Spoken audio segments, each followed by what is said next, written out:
Okay. Last time I was in this room, I was answering questions about whether I was a John Deere guy or not. Seems like about 5 years ago. But good afternoon, everyone. At 9 o'clock this morning, I met with Mike Riley and notified him at that time that I was going to relieve him of his duties as head coach of Nebraska football. We talked for about 15-20 minutes. It was no surprise to me that he took that very, very well. Incredibly wonderful human being and a very, very good football coach. At 9:30, I had a chance to sit down with the assistant coaches and talk to them about the fact that Mike had been terminated. Told them that all obligations, obviously, to them were going to be kept, and had members of my staff in the room to address questions. At 10 o'clock, I met with the Husker football players. Not all of them are in town, as you might guess, but I think roughly maybe 60-70% of them, and had a similar discussion with them, at which time I told them that linebacker coach Trent Bray was going to be the interim head coach and that he would be in charge until a permanent head coach is hired, and which I do not have a time schedule for that. So, as I mentioned several times to many of you, I had 5 weeks to observe and assess the Nebraska football program. From the very beginning, I wanted to weigh all my options, and one of those was retention. But as you know so well, during that period of time, we went 1-4, had 3 blowout losses, and I just didn't feel that the program was progressing like I had hoped it would. I appreciate the confidence and faith that Chancellor Green and President Bounds have put into me, and starting early today, we're in full-fledged search for a new coach for the Nebraska football program. I did feel, because I know this will come up, that our fan base, our storied fan base, is fractured and fragile, and that's very concerning to me. These fans have been through a lot over the last 20 years. They and the university, and certainly the players and all involved, in my opinion, deserve to be in a position to be back competing for championships in the Big Ten Conference and nationally. So that's going to be the intent. I told the players today, nobody wants to go 4-8. I want to get this program to where we're disappointed if we go 8-4. And that can happen again. Everything is set here. And I have observed and assessed that. This table is set as well as any place in the United States in regards to resources, facilities, infrastructure, and fan support. It's all right here. And it's a very appealing position in a very prestigious conference with wonderful leadership, and I'm not including myself. I'm primarily talking about President Bounds and Chancellor Green. I feel privileged to be in that leadership group, and I'm going to find a real good fit for our next football coach. So with that, I think I'll start taking questions and fire away. Tell them what you're looking for in a future head football coach. Well, we talk about fit. This is a unique place at Nebraska, And the right fit, first of all, has to have somebody with tremendous morals, a good teacher, a good mentor, someone who is competitive, and preferably has head coaching experience in major college football. I think those are the kind of people that we can attract, and certainly that's what we're going to target. Define major college football. Major college football is basically FBS. I could have been more specific and said Power 5, but ideally someone who's coaching in the FBS as a head coach. Bill, have you been in contact with any representatives of Scott Frost? I have had third-party people involved with several agents, representatives, search firms. That's no secret. I said in my opening remarks that I was assessing things and checking all my options, and that's the best way to do that, is to have somebody else doing all that legwork on some of these people that I feel it could be a good fit. How many other candidates have you identified? How many have I identified? I'd say 6. I had 6 originally. You've heard about the list in the top drawer. I expanded that to 6 this time, and all I thought and think are very good options. Are there any financial limitations on this hire? Is there a budget you have to stay within, or can you do whatever it takes to make this the right hire? It's not an unlimited budget. I try to be sensible when we're doing this, but at the same time, we got to compete in the market, and we're willing to do that. And and those are usually pretty big dollars. What's been the perception, or what you sense is the perception of the Nebraska job? It is, for all the reasons I just described, it's a good job. And I'm going to get more specific now. We have a support staff of over 350 full-time employees. We have as fine a facilities, and I'll just zero in on football, as there is in the country.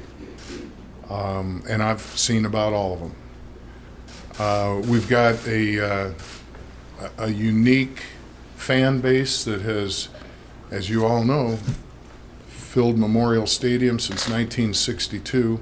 We're the only show in the state. There's so many things that are appealing to Nebraska. What we need to do is get the brand back out there, as I talked about in my press conference, and dust it off and get it back to being a source of pride. And that's a matter of making good decisions, and this is certainly a big decision that I have every reason to believe will be a good one. When did you know for sure it was time to move on from the staff, and how long have you kind of been looking at other options? I didn't feel good after the Minnesota game, but that was kind of in conjunction with other things that I like to look at in regards to how the players themselves are progressing. Again, Mike Riley and his people do a marvelous job. It just got started going the wrong way, and when that happens, you have to fight factors like morale problems, injuries, some of these things that you've noticed as you've covered the games, and even culture. And those are all fixable, but you add them all up, and it usually does not show well on the scoreboard. And I'm not pointing fingers at anybody. It just got out of hand, it seemed to me. And the Minnesota game on the road, an opponent that realistically I thought should have had a very good chance of defeating, and we didn't play our best game. What was the choice to make Trent Bray interim head coach? What's that? What was the decision making Trent Bray interim? You know, in just 4.5, 5 weeks of being here, I didn't really get to know many of the coaches. I just let them coach, and they were doing a very good job of recruiting, trying to hang on to recruits. But I've known Trent Bray for a long, long time. His son, or he is the son of Craig Bray, who was a defensive coordinator at Arizona State for Dennis Erickson, who my son played for. And Trent was one of his coaches. So I knew him, respected him, and to me, I was someone that I knew I could trust and had the respect of the players. Bill, Bill, have you offered the job to anybody and been told no? No. Bill, No. what's your timetable? How long can you wait for a coach to tell you that they want the job? Well, there's coaches that are interested in the job. I have not offered it to anybody, and they said no, as was the question over here. You know, the sooner the better, and that's why you got to be actively working things prior to today to gauge the interest. We've got an early signing period on the 20th through the 22nd of December. That's something new this year. And it would be nice, obviously, to have someone in place with a staff quite a ways prior to that in a perfect world. Well, we've still got seasons going. There's games today. There's conference championship games. And then we go into the bowl season too. And so there's lots of college football still to be played. But having said that, this is the time of year where these types of decisions and moves are made. So a lot of dominoes start to roll right now, and there'll be more coaches become available and have just in the last 2-3 days. From the feelers that you've put out, do you sense from the coach's end of it that there's an understanding that the timeline has changed a little bit with the early signing period, or do you expect that people? You know, I want to touch on that because the early signing period is a factor, but not to the degree that we should make a bad decision just so we make sure we sign 1 or 2 players early. So I will say this, if we bump up against that early signing period and we're not there yet, the sky isn't falling. It's more important that this is a hire that provides stability and a true identity to our football program. And so even though I do feel that's important, it's not a priority in the grand scheme of things here. Will Trent Bray or any coaches go on the road this week to recruit? No. So you just be phone conversations? Yeah. Will you talk to any recruits yourself as well? Or? That has not been my practice unless they've come to campus. But within the rules, I'll do whatever we need to do, and sometimes just to calm prospects down and their parents. I have, I guess, done that on occasion, not a lot. But the competitiveness in college football and recruiting is every bit as competitive as on the field itself, and so believe me, when this press release went out, there are other schools going to our committed players, our prospects right now, telling them all kinds of things that probably aren't true. And so any way I can assist in that regard, I'll be available. How quickly do you expect any new coach, whoever you hire, to turn around the program from the 4-8 season? I would have to get their assessment of our roster as it sits now. What style of play? You know, many times I'll use Mike Leach, my coach at Washington State. If he were to leave and someone came in that wanted to run the veer option, that's probably going to take 4 years because the players aren't there. So that is one of the factors I like to look at in regards to the fit part. And I believe And again, because as I mentioned earlier, that the table is set, the usual rule of thumb is year 3. Places I've been before, we had to build and create everything that we already have here. So even 3 was a little bit early. It was 4 and sometimes 5. But at Nebraska, depending on what the offense is, the defensive scheme, 2, and more realistically, probably 3. Bill, you said you got 6 candidates on your list, and that'll probably grow, but you're also out in public and you understand that there's an assumption here that you're going to target one guy specifically first. Have you considered the reaction if you don't hire Scott Frost? Well, Scott Frost, and I've said this, to the media, is a very good football coach. He's in the heat of trying to win a conference championship. He's obviously a Nebraskan, and he's getting a lot of attention from several other schools. But Scott is someone that I am considering, but I'm being very sensitive to the fact that he's still coaching a team, and he's having a heck of a run. I don't know if I saw the very end of his game last night from my suite here, and that kickoff return, that was pretty special.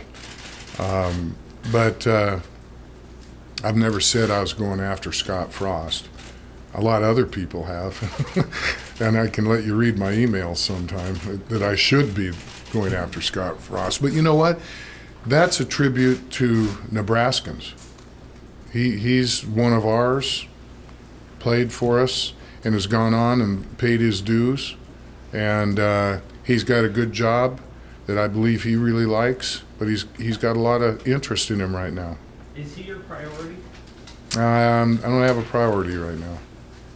It was noticed that the assistants, aside from Gray, are no longer on Nebraska's website. They were all let go. Is that because they were tied to Mike Riley's contract? Will the future coach have a choice to retain? Yeah.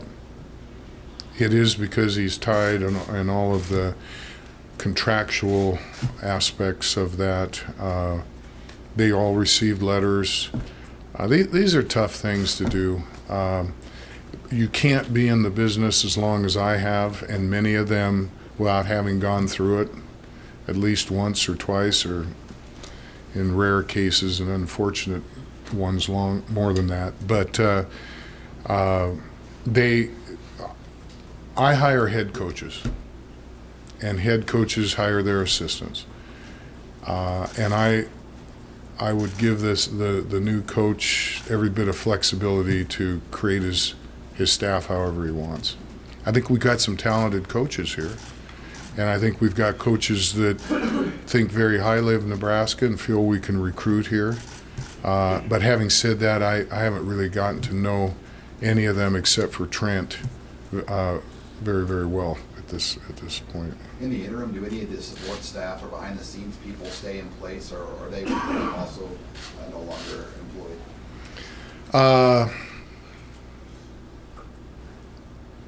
We're going to keep 1 or 2 in regards to recruiting. Trent needs to focus on the current players' academic situation, going to class, keeping up with that, their workouts, weight room, strength and conditioning, and of course behavioral things too. A lot of times when you have this kind of a transition and nobody's minding the ship, things can go a little bit sideways. And then we'll keep 1 or 2 operations people that will be just primarily focused on the recruiting aspect, making sure those that are committed are continue to have conversations, and that we hang on to them until the new coach and staff can get here. Mr. Moos, I know you said that you've spoken with search firms. Do you have a search firm locked in, or are they ready to go right now? I've got a pretty good network out there, and I have drawn on acquaintances and very good friends who happen to work for search firms. I haven't signed a contract with anybody, but certainly draw from their expertise. And really why is because they can get through to agents. And in today's world, almost all of these head coaches have agents, and they want the agents to be the ones talking to the headhunters.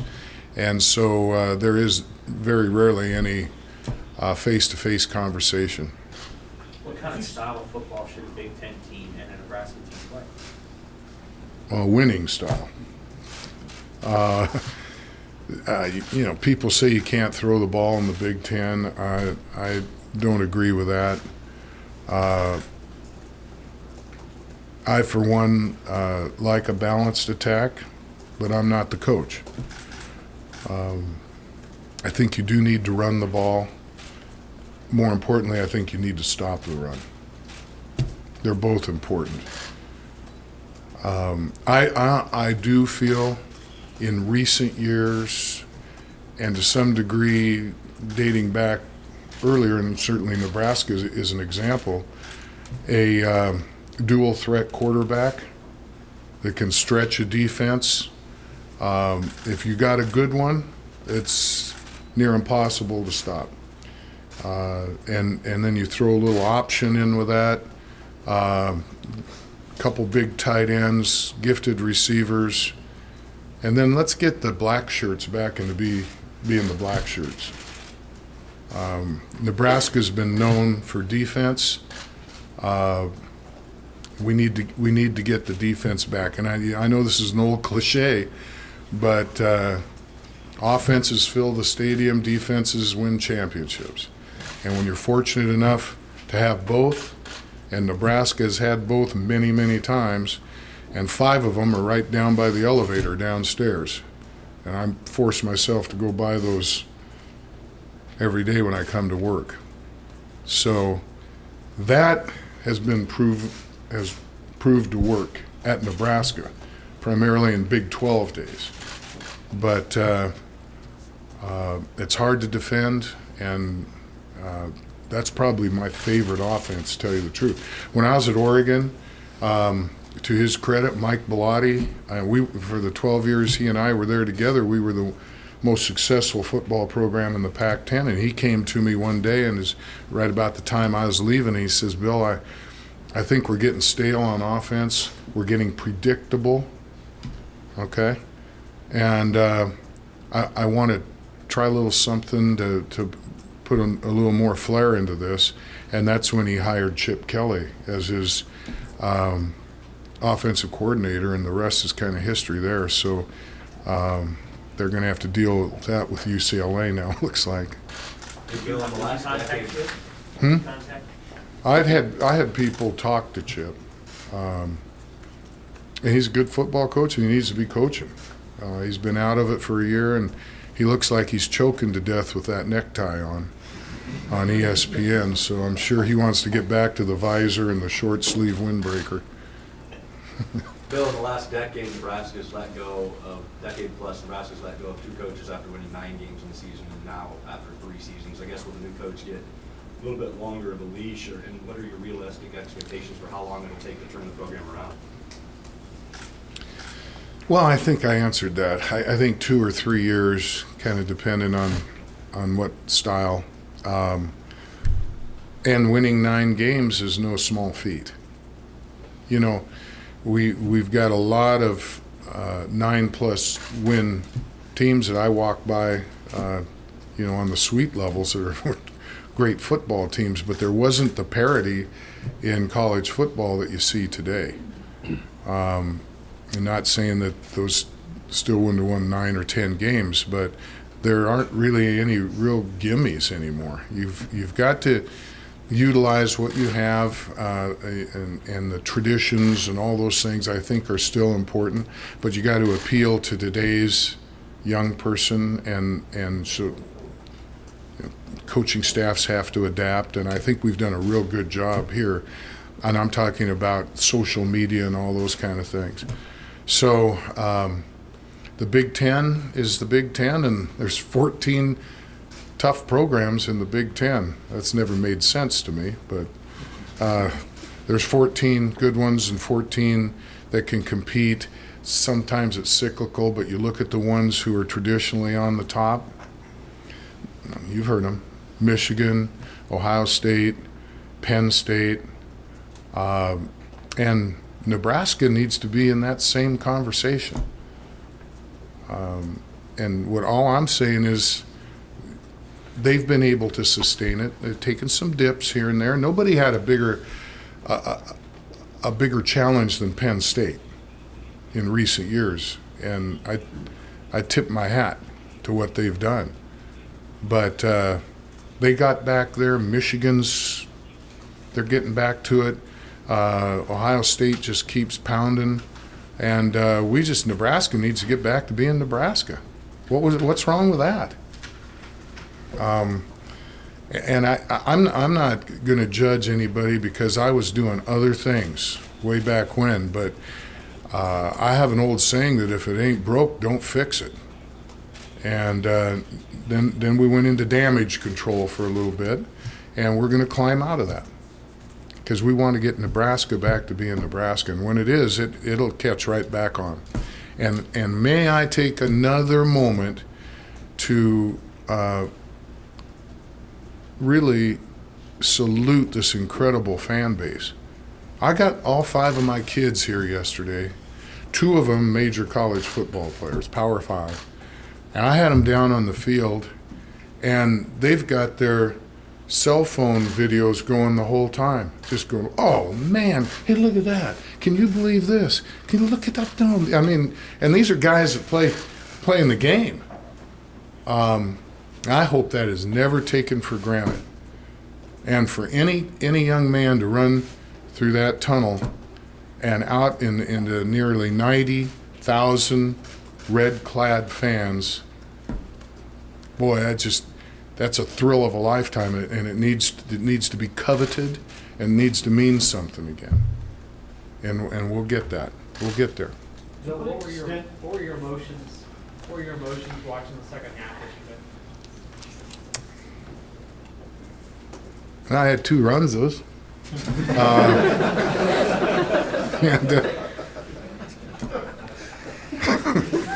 They're pretty good now, I got to tell you. I've had a lot of pleasant surprises after getting to Nebraska, but that's a pretty good one. It looked like I think yesterday was kind of an illustration how the season's gone. We were in there. We were holding our own, and then a series of mistakes turned momentum to the opponent, and we just never got it back. So, and it's hard to watch. You know why it's hard to watch for the seniors?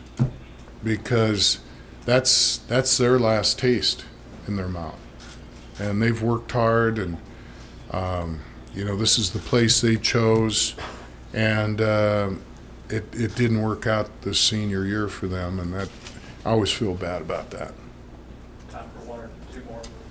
Hey, Bill, to what extent, you mentioned the fans and the emails, to what extent in this process do you listen to the fans? I listen to the fans. Again, these are passionate fans. For the most part, they're very polite. They have suggestions. But if you don't, if I'm not hearing from the fans, then that's a true sign that apathy has bared its ugly head. And it has a little bit. You could tell by the empty seats in the third quarter. I saw that on television right before I came out in the Ohio State game.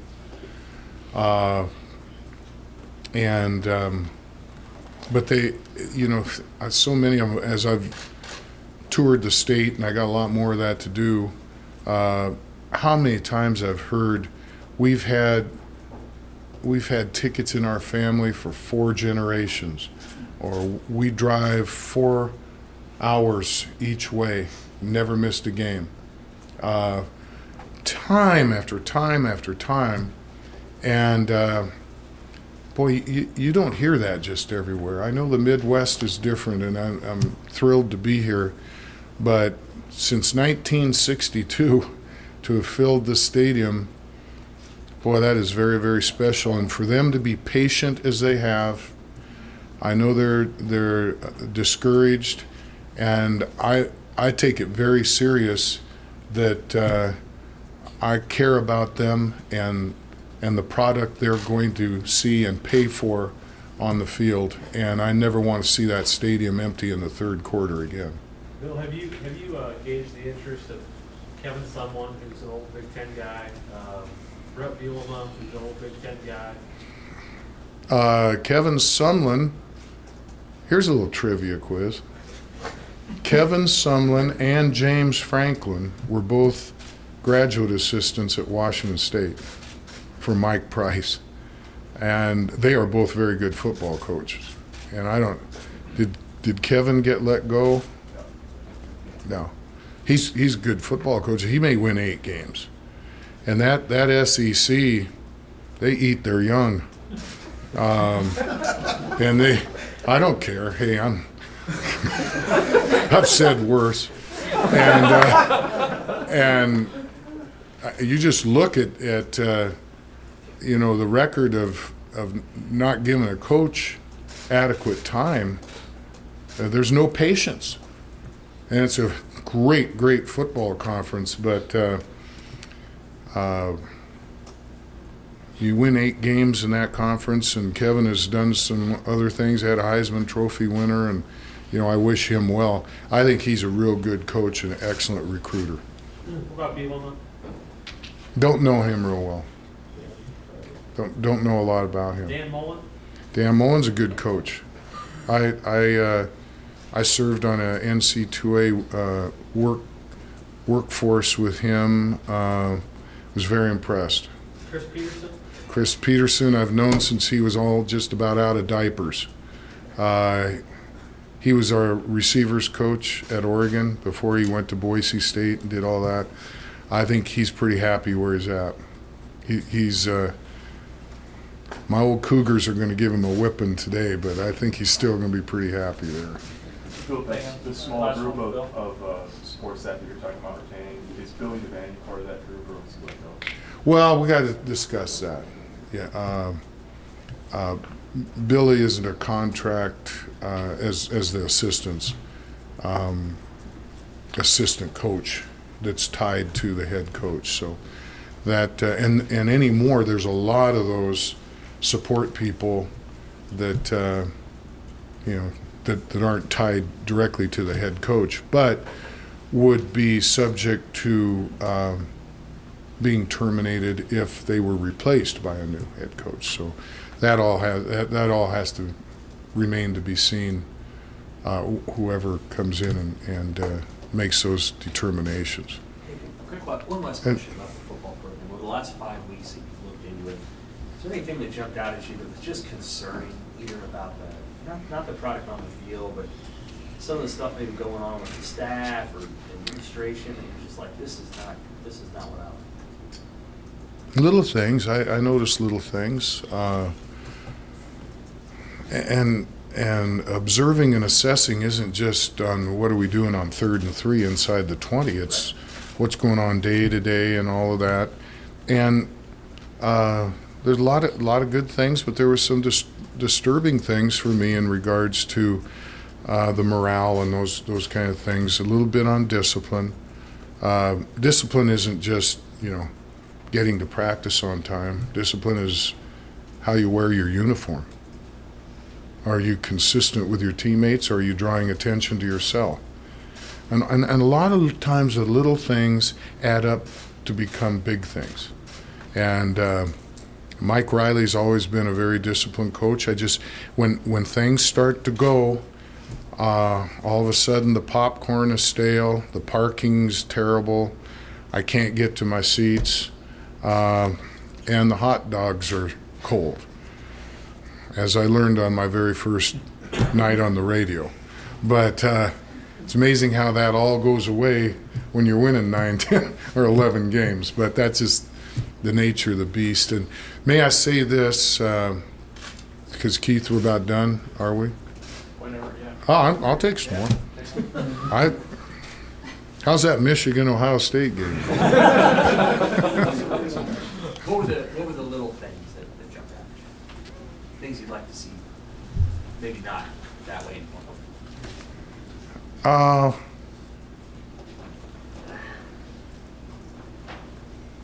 a stickler about having clean locker rooms and charter airplanes, and I think we got really good young men that are players, but some of those things that again get out of hand when you're starting to snowball the other way. The Nebraska uniform should be worn with tremendous pride. I mean, to me, that's like wearing a New York Yankees uniform or Green Bay Packers or the Boston Celtics. And one way or the other, whether I made this move today or not, those things were going to be taken care of from my chair if nobody else's. I'm a stickler on the little things that can make a difference. Bill, last weekend, Nebraska played a football game 3 hours from Philadelphia, where Central Florida was playing a football game. Did you make a trip to Philly to visit Scott Frost? I made it. I was trying to buy a condo with my wife, and that consumed most of my day, so I did not travel with the team and got there later. But Scott Frost was, like I said, he's coaching. I told his people that I wanted, and others that are currently coaching, that I wanted to respect the fact that distractions and lack of focus are little things that can become big things and losing a run for a championship. There'll be plenty of time to talk to Scott Frost. So you didn't go to Philly? I had no reason to. I hear they have good sandwiches. Did you go all right. Okay, now, two more things, if I may. First, this will be the last that I'm going to be available to you. I'm just going to be very, very busy, and this is an amazing media corps. And that's why I wanted to answer as many questions as I could today. So the next time I'll be available is when I introduce our next coach. Secondly, and I think this is important, when I met with Mike today, and actually we had a really good talk. I offered to him, I said, the media is going to be assembled, and if you want to take advantage of them all being here and come in after I'm finished, I'm certainly fine with that. And so Mike's going to come in, and he's going to answer questions and be with you. It's probably going to be about 10 minutes or so. I'm going to go do a radio thing, and then I'll be done. But Mike will come in, and I thought, having done these things before, otherwise all these one-on-ones that can wear you out. So I hope you appreciate that while you're here and can tie it into your story however you might like. Okay? Thank you.